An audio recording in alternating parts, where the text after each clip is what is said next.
Hey friends, what's up? This is my current night routine. I've always been a night owl, like since I was a kid. It's always been very easy for me to stay up late. I actually filmed my morning routine a while back and I talked about how I've always wanted to be a morning person, but I'm a night owl through and through. I'm my most creative at night, my most productive, and there's something so peaceful about being the last one awake. But this is how I wind down each day. It's a chill, relaxing video, so I hope you like it. You are catching me on a very cozy night. It's raining right now. I don't know if you can hear, but I got my shrimp tacos, which you just saw me make. This was like my recipe. Like, there's a show on Food Network called Beat Bobby Flay, and I don't know if you guys know who Bobby Flay is, but he's like this celebrity chef, and also like one of my celebrity crushes, like Bobby Flay. I think he's married. Anyways, he has a show where basically people compete against each other, like two chefs compete against each other, and then whoever wins that gets to compete against him, and they have to beat Bobby Flay. And it's basically just like, he's so good that you can't beat him. He absolutely annihilates every single competitor. Like, I would say 95% of the time he wins. And what makes it even worse is that the person who wins the initial round, like when there's two people, the person who wins gets to pick which dish they make. They choose their signature dish, and Bobby Flay has no idea what it is. They've been able to prep for who knows how long. This could be a dish that they've been making since they were a child, and Bobby Flay has to just make whatever they say, and he still consistently beats them.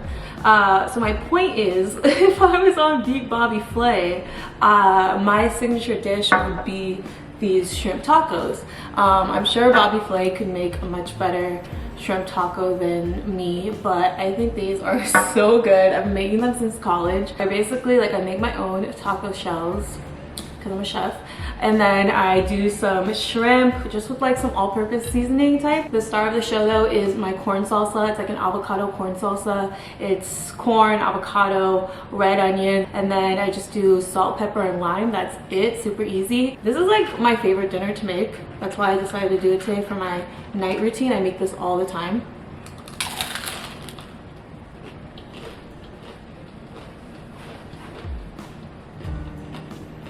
I don't know. I think I could beat Bobby Flay. I'm just, it's so good. I always put on a TV show while I eat, which I feel like most people do. Like, when you eat alone, don't you put on a TV show? So right now I'm watching Gossip Girl for the maybe like, no lie, like maybe the 7th time, like all the way through. I got to Gossip Girl like relatively late. I started watching it my sophomore year spring break of high school, and I remember like my dad told me like it was getting ridiculous because the entire spring break, all I did, like I woke up, watched Gossip Girl all day, went to bed, woke up, did it again the next day, and like that's all I did. I was having a great time. I honestly, that was a great spring break. I love this show. It was like my first time discovering it, so like, especially being like, what, 16 maybe? Yeah, 16, watching Gossip Girl for the first time, like I was living. I'm on the 4th season right now, and if you haven't watched Gossip Girl, you need to get on that, like ASAP. If you've been like, oh, I'll get around to it, like this is me telling you, this needs to be the next show you watch. Put it on tonight while you're eating dinner. Gossip Girl here, your one-hour source into the scandalous lives of Manhattan's elite. I have to be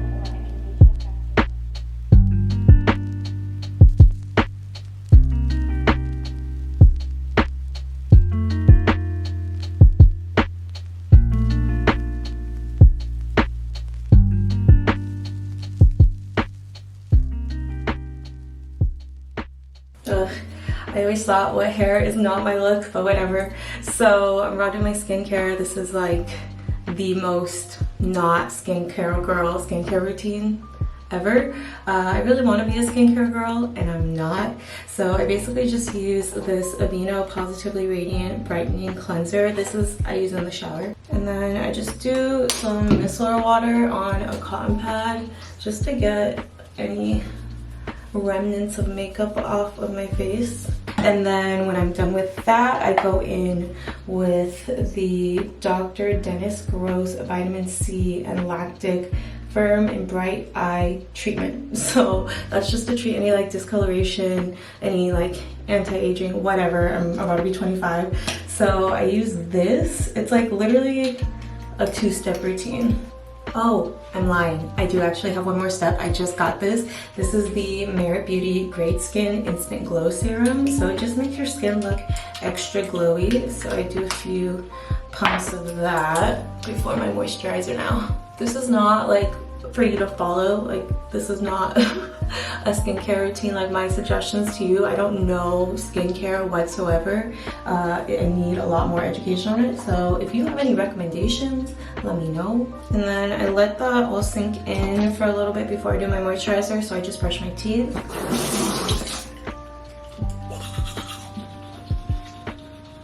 Last step is my moisturizer. So I just use, again, Aveeno Positively Radiant Daily Moisturizer. I just use this whole line just because I don't know, I feel like using one whole line is probably better. They play off of each other. Again, I don't know skincare, but it's the Positively Radiant line. Like I said, discoloration, it's supposed to help with that. So I have the moisturizer, I have the cleanser, and I have the exfoliator.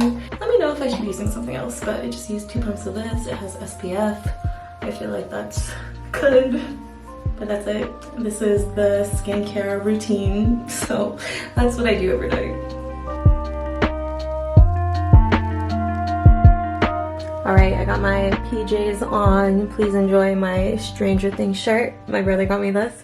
So now I'm gonna get into my hair. Since I'm a night shower, always a night shower, I like getting into bed feeling clean. And the last thing I'm trying to do in the mornings is get up earlier to jump into a shower where I will inevitably have to get out and be cold. It's just, no, absolutely not, absolutely not. So night showers always. So when I do wash my hair like I did tonight, I have this little 3-step routine to do my hair. So I have naturally like curly, wavy-ish hair. I've always thought it's curly, but I feel like at this point I've straightened it so much it's gotten kind of wavy. So in an effort to minimize heat damage, I've been using this blow dry brush. This is from Foxy Bay.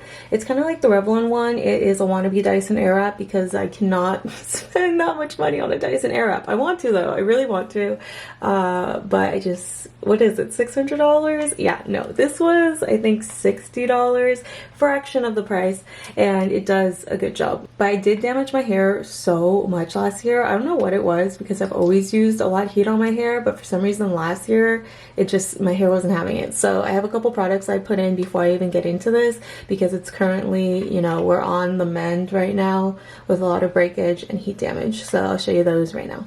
So this is the first thing I use along with a lot of breakage and heat damage. I also lost like half of my hair last year. I'm not exaggerating, like my hair is so much thinner than it was. Like I looked at videos from 2021 and I was so upset. Like my hair looked so nice and like thick and luscious and shiny, and I don't know how we got here, but I'm trying to regrow all that hair that I lost. I think it might have been stress, but this is what I'm using to try and fix it. This is the Fittish CBD hair plumping serum.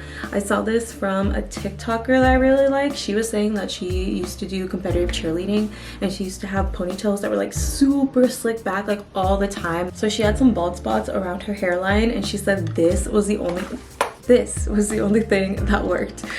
So yeah, it's a CBD hair serum. I've never tried anything like this.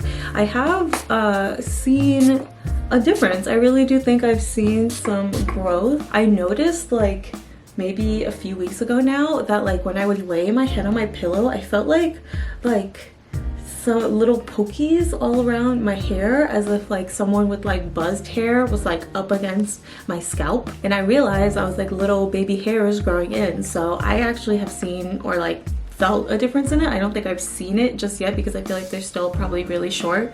I don't really get the poking anymore, so I feel like they've gotten longer, but we're gonna see. But yeah, I just rubbed that into my scalp, and then because I'm trying to avoid more heat damage and breakage, I use heat protectant. I have it in this little amber glass bottle, just everywhere.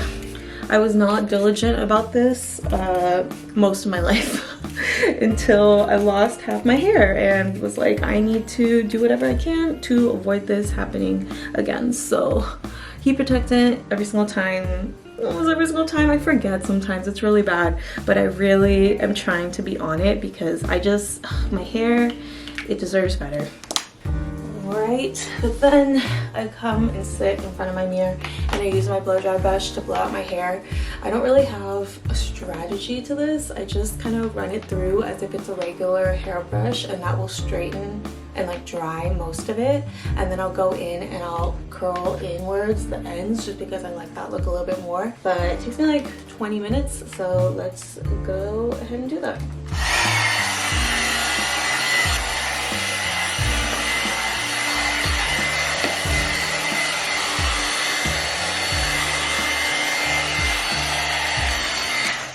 Okay, that is the hair. I don't spend too much time trying to make it perfect because by the time I wake up tomorrow, it's gonna have waves and kinks in it. So this is just the initial blow dry, and then tomorrow morning or whenever I get ready, I go in and touch it up again. But as the last step, I use the Gisou Focus hair oil.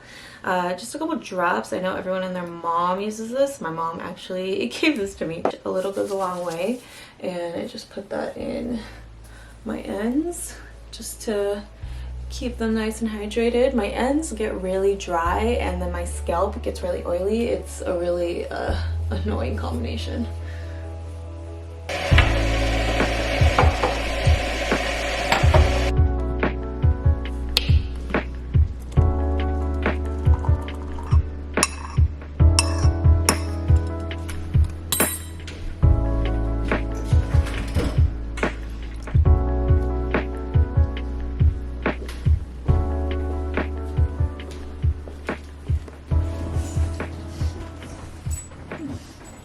So I did finish the Court of Thorns and Roses series. I am honestly still in mourning. I've been so sad. Like, I want to read my book and I can't because I already finished it, all of them.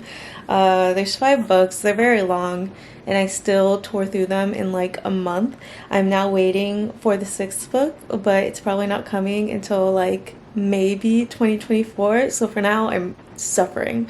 So I'm trying to move on. I've learned that this is called a book hangover amongst readers, and I think that is the perfect way to describe it. I just feel like I'm still reeling from the last series that I read, that I'm not ready just yet to move on to another book. But we're gonna try tonight because that's what I've been doing every single night. As part of my night routine, I read before bed. So it's not A Court of Thorns and Roses, sadly, but I am reading The 7 Husbands of Evelyn Hugo. I know I'm so late to this. Like, everyone on TikTok has read this book.